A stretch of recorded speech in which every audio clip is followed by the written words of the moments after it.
ایک دن نا حضور کے وصال کے بعد اچانک نہ اس طرف جا رہے ہیں خاصے مسجد سے دور چلے گئے.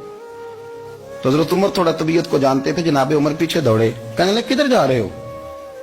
چپ کر گئے. کیا ہوا, کدھر جا رہے تھے؟ ابو بکر سیانے بندے ہو, امیر المومنین ہو, کہاں جا رہے؟ تو رو پڑے. کہنے لگے ایک دفعہ نا حضور سفر پہ گئے ہوئے تھے تو اس طرف سے واپس آ گئے تھے, تو مجھے خیال آیا شاید اس طرف سے آ نہ رہے ہوں. حضرت عمر رو پڑے. کہنے لگے ابو بکر اب تو حضور نے پردہ کر لیا. جنہاں دے دل بر جانی وچھڑ کون روے پھر تھوڑا, سب روگاں دا روگ محمد جس دا نام. آپ ساری سیرت کی کتاب میں پڑھ لیں گے ابو بکر صدیق کا وصال کس بیماری سے ہوا.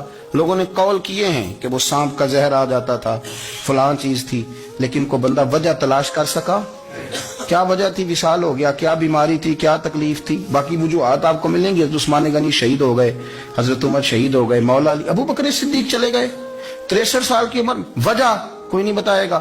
جب شدید بیمار ہوئے تو حضرت عمر فاروق نے ایک طبیب بلایا, بڑا سیانا تھا. اس نے سارا چیک کیا تو نباز تھا. کہنے لگا یار کو بیماری تو سمجھ میں نہیں آتی. تو حضرت عمر تھوڑا سا جلال میں, یرانہ تھا نا, جلال میں کہنے لگے ابو بکر مسئلہ کیا ہے؟ دن بہ دن کمزور ہوتے جا رہے, نماز پڑھانے کھڑے ہوتے تو ٹانگیں کانپتی ہیں, مسئلہ بتائیں کیا ہے؟ طبیب اتنا بڑا ہے, یہ تو بندہ کا چہرہ دیکھ کے بیماری بتا دیتا ہے, اور یہ کہہ رہا ہے کوئی بیماری نہیں. تو حضرت صدیق ایک بار خاموش ہیں. پھر حضرت عمر کہنے لگے ہم سارے آپ کی وجہ سے چلتے ہیں, لوگ سارے پریشان ہیں, آپ حضور کے جانشین بتاتے کیوں نہیں؟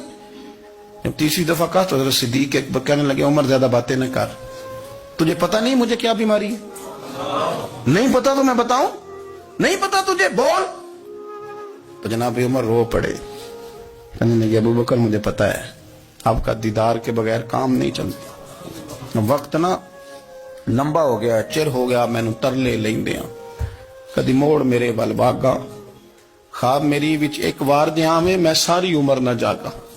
مجھے پتا ہے آپ کے مرض کا, پر ابو بکر امت کو ضرورت بھی تو ہے نا.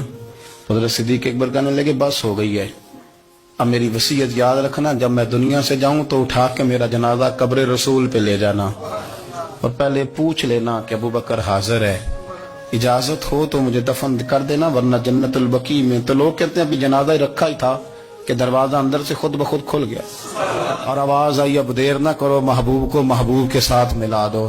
پانی پر نہ سہیلیاں رنگا رنگ کڑے, اسی پریا اس دا جانی جس دا.